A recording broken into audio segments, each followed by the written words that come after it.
Assalamualaikum warahmatullahi wabarakatuh. Jumpa lagi dengan saya Esi Malaisari Sakti dalam mata kuliah Keamanan Informasi. Hari ini yang kita akan bahas adalah mengenai kriptografi. Ya, apa sih itu kriptografi? Gitu ya. Nah, oleh karena itu kita akan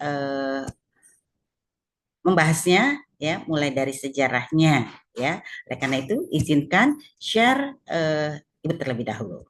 Ya. Nah, kita lihat di sini, ya, kita cek dulu sebentar. Nah, ya, di sini kriptografi itu adalah mm, ilmu yang digunakan untuk mempelajari teknik-teknik di dalam eh, merahasiakan data, gitu ya. Jadi kalau kita lihat di sini, ya, kriptografi adalah ilmu yang mempelajari teknik-teknik untuk mengamankan informasi dan komunikasi dengan tujuan utama menjaga kerahasiaan, integritas, dan ketersediaan data. Di mana kita tahu kemarin sudah kita bahas bahwa keamanan informasi itu terdiri dari tiga, ya. Konsepnya adalah harus menjaga kerahasiaan, harus integritas, harus ketersediaan data pada saat dibutuhkan. Nah, kalau kita lihat bagaimana sejarah daripada kriptografi itu berakar dari manusia ya yang bersebusa untuk menyembunyikan pesan dari pihak yang tidak berwenang ya. Jadi katakanlah kita punya di sini data asli ya yang kita kenal dengan plain text ya. Plain text itu data asli lalu diberi kode kriptografi yaitu suatu kode ya, lalu dengan melakukan pengolahan terhadap plain text tadi akan menjadi ciphertext. Ciphertext ini adalah data yang sudah diolah atau menjadi data rahasia ya. Nah itu teknik yang digunakan di dalam kriptografi. Nah, kalau kita lihat sejarahnya bahwa kriptografi itu dimulai pada masa 3200 sebelum Masehi. Jadi katakanlah masa Mesir kuno yang sudah lama ya. Dimulai dengan menggunakan yang namanya hieroglif. Nah, ini dia hieroglifnya ya. Di mana kita bisa menggambarkan misalnya burung apa kodenya, lalu ada gambar yang lainnya seperti apa, mangkok seperti apa. Nah, itu awal mulanya. Lalu bergerak lagi menggunakan eh, pita ya. Jadi pita panjang sekali yaitu yang digunakan menggunakan daun papirus ya. Digulung gitu kan. Nanti dibuka satu persatu di mana pada saat dibuka satu persatu dirunutkan dengan kode yang sudah dipahami akan menjadi suatu bahasa yang dapat dimengerti. Nah, di dalam kriptografi ada dua yang kita kenal, ada simetris dan asimetris ya, di mana kita lihat bahwa kriptografi simetris itu kriptografi yang menggunakan satu kunci dipakai oleh pengirim ya, oleh si pengirim ya, lalu juga dipakai oleh si penerima ya. Karena kalau kita bicara keamanan informasi berarti bagaimana data dikirim, bagaimana data diterima ya dalam bentuk data ya, baik data analog maupun data digital. Jadi kriptografi simetris adalah kriptografi yang menggunakan satu kunci, baik untuk enkripsi maupun untuk deskripsi. Jadi enkripsi ini adalah kode yang digunakan untuk merubah plain text ya. Jadi ada plain text pakai kuncinya ya, kunci yang kita kenal dengan eh, perubahan prosesnya kita kenal dengan enkripsi ya. Jadi ada plain text lalu menggunakan kode kriptografi menjadi enkripsi sehingga berubah menjadi ciphertext ya. Lalu pada saat data diterima maka kan dia menggunakan kunci yang tadi untuk mendeskripsikannya menjadi plain text kembali ya. Nah, ini di sini pertukaran kunci dari si kriptografi yaitu Pengirim harus terlebih dahulu menggunakan kunci rahasia melalui saluran yang aman. Jadi di sini kita lihat yang menjadi tantangan di kriptografi karena kita menggunakan kunci yang sama, gimana ini ngasih kuncinya, gitu ya. Nah, kalau seandainya kuncinya juga melalui jaringan komunikasi, maka harus dipastikan bahwa jaringan tersebut menjadi aman. Ya, jadi saya ulangi lagi, kriptografi, ya, kriptografi simetris adalah proses kriptografi yang menggunakan satu kunci, ya, satu kunci yang dipakai oleh si pengirim dan si penerima, di mana si pengirim akan menggunakan kode kriptografi untuk merubah menjadi enkripsi. Ya, ada proses perubahan tersebut kita kenal dengan enkripsi. Ya, proses perubahan plain text dengan kode kriptografi tadi menjadi enkripsi. Hasilnya akan menjadi ciphertext, yaitu data yang sudah tidak dimengerti lagi. Ya.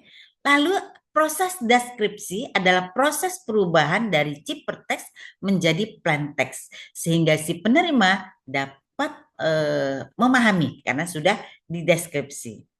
Ya. Lalu pertukaran di dalam kriptografi inilah karena menggunakan satu kunci menjadi tantangan kita. Bagaimana kita mengirimkan kunci itu sampai pada si penerima supaya nggak diketahui orang, gitu ya. Nah, itu kriptografi simetris. Nah, kita lihat tadi ada kunci publik ya di dalam. Oh, yang kedua adalah kriptografi asimetris. Kalau kriptografi simetris tadi menggunakan kunci, satu kunci dipakai berdua atau dipakai kodenya sama dengan plain text dengan oleh si pengirim dan si penerima, maka kalau kriptografi asimetris, kunci yang digunakan oleh si pengirim berbeda dengan kunci yang digunakan oleh si penerima. Jadi ada dua ini, ada kunci publik, ada kunci private. Ya.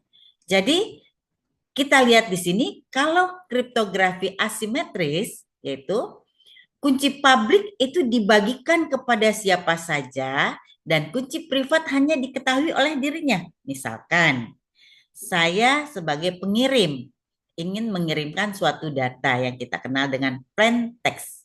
Maka saya akan melakukan enkripsi menggunakan kunci pribadi saya. Ya, kunci pribadi saya. Lalu menjadi ciphertext. Ya. Nah, pada saat si penerima akan membaca, maka dia melakukan deskripsi menggunakan kunci publik miliknya. Ya. Jadi kunci publik miliknya ya akan menghasilkan plain text sehingga penerima bisa membaca. Nah ini dia, karena dia di sini penerima beda, pengirim juga beda kuncinya, sehingga akan terasa lebih aman. Ya. Salah satu contoh di dalam kriptografi asimetris adalah tanda tangan digital. Nah ini harus diperhatikan ya, tanda tangan digital apa sih? Nah itu nanti kita bahas. Ya. Nah tadi kita lihat sudah ada kriptografi simetris, ada kriptografi asimetris. Nah, kita lihat tadi bahwa pada saat pertemuan atau digunakannya kriptografi itu pada zaman Mesir kuno, ya, yang kita kenal sebagai kriptografi klasik. Tapi saat ini kita sudah menggunakan komputer, maka yang kita kenal menjadi kriptografi modern. Nah, kita lihat dulu bagaimana kriptografi klasik. Kriptografi klasik yaitu menggunakan sandi yang dikenal sandi Kaisar. Ya, karena waktu itu ditemukan digunakan pada Romawi kuno pada zaman Kaisar. Nah, dia di sini ya menggunakan kodenya itu dengan menggunakan huruf di dalam pesan yang asli nanti diganti dengan huruf lain dengan melakukan pergeseran.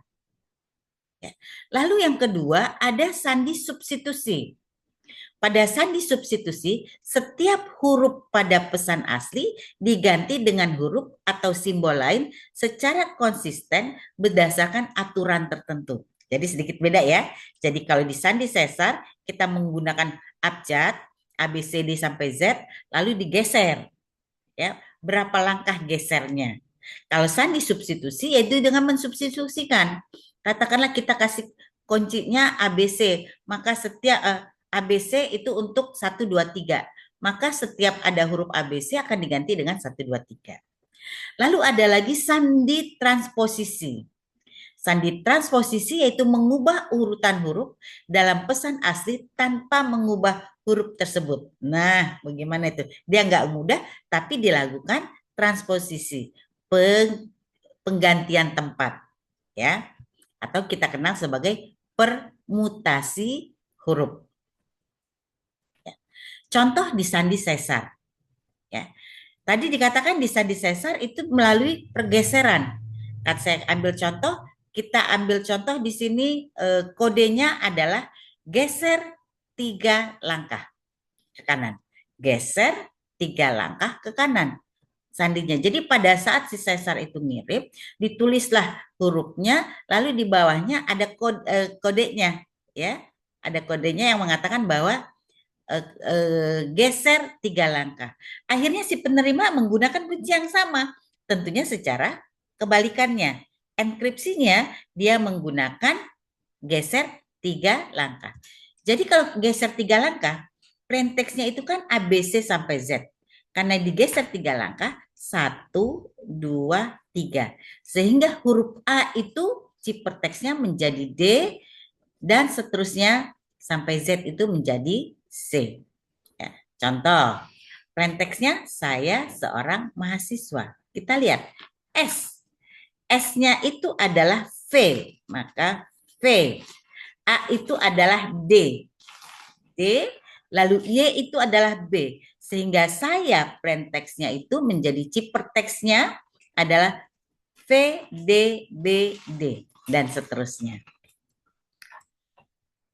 Kalau kita lihat tadi adalah kriptografi klasik, maka kita lihat bagaimana kriptografi modern, baik di algoritma simetris dan algoritma asimetris. Di algoritma simetris tadi dikatakan bahwa menggunakan kunci yang sama untuk pengirim dan penerima. Nah, untuk kriptografi modern, di mana kriptografi modern ini sudah menggunakan komputer, jadi menggunakan bit-bit data. Jadi algoritma simetris modern ada yang kita kenal sebagai AES, DES, ada Blofeld, ya. Nah, ya, untuk enkripsi dan deskripsinya pasti menggunakan kunci rahasia yang sama karena simetris. Tapi kalau asimetris dia tidak menggunakan kunci yang sama. Tadi ada kunci publik, yaitu kunci untuk yang dibaca oleh si penerima. Kunci publik saya apa? Maka dia akan baca.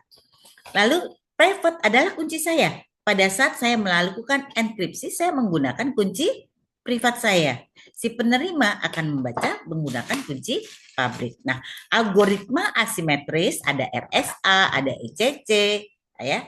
Lalu ada yang lainnya, ya. Ada algoritma hibrida, yaitu sistem modern yang mengkombinasikan algoritma simetris dan asimetris. Sehingga dua supaya enkapsulasi data kita menjadi lebih aman. Nah, contoh aplikasi kriptografi ya bisa untuk komunikasi enkripsi, baik untuk suara, pesan, artinya di sini baik untuk menggunakan jaringan multimedia, oleh juga di bank ya atau penyimpanan data gitu ya. Itu contoh-contoh aplikasinya. Nah, yang menjadi tantangan, yang menjadi keamanan dan tantangan pada kriptografi yaitu adanya ancaman baru. Kita tahu bahwa perkembangan teknologi itu terus berkembang ya. Sehingga ancaman-ancaman baru yang bisa saja dengan brute force ya. Kita lihat dengan brute force, kita tahu bahwa ancaman-ancamannya macam-macam. Bisa fabrikasi, bisa interupsi, bisa modifikasi. Oleh karena itu menjadi tantangan ini yaitu Anda sebagai seorang mahasiswa harus bisa mengembangkan algoritma kriptografi yang lebih aman, lebih kuat, ya. Itu yang penting. Yang kedua, kesadaran bahwa keamanan digital, keamanan data itu sangat penting, ya. Saya ingatkan lagi bahwa saat ini negara kita sudah banyak itu di brute force, ya, di brute force, ya, oleh si hacker, mulai dari data KPU, lalu data pajak, ya, sampai kita lihat macam-macam data yang sudah dilakukan oleh si hacker tadi. Jadi kesimpulannya kita lihat bahwa kriptografi menjadi komponen utama, menjadi komponen vital untuk menjaga keamanan informasi di era digital saat ini. Kenapa? Karena informasi adalah aset penting dan perkembangan daripada digital, perkembangan teknologi informasi terus berkembang pesat sekali, ya. Jadi baik kriptografi simetris, asimetris, klasik maupun modern itu memberikan kontribusi yang penting dalam melindungi data sensitif, memverifikasi identitas dan memastikan integrasi komunikasi dengan terus berkembangnya teknologi dan ancaman-ancaman keamanan. Oleh karena itu, mahasiswa coba selalu gunakan atau implementasikan kriptografi yang kuat untuk menjadikan kunci keamanan kita. Dan silakan Anda kembangkan, ya, kembangkan menjadi bisa menggunakan algoritma yang baru. Itu dia ya. Jadi saya kira itu saja. Terima kasih. Wabillahi taufiq wal hidayah. Wassalamualaikum warahmatullahi wabarakatuh. Nah, untuk tugasnya yaitu yang pertama adalah buatlah nama Anda, lalu lakukan keamanan data dengan menggunakan sesar, ya, sandi sesar, dengan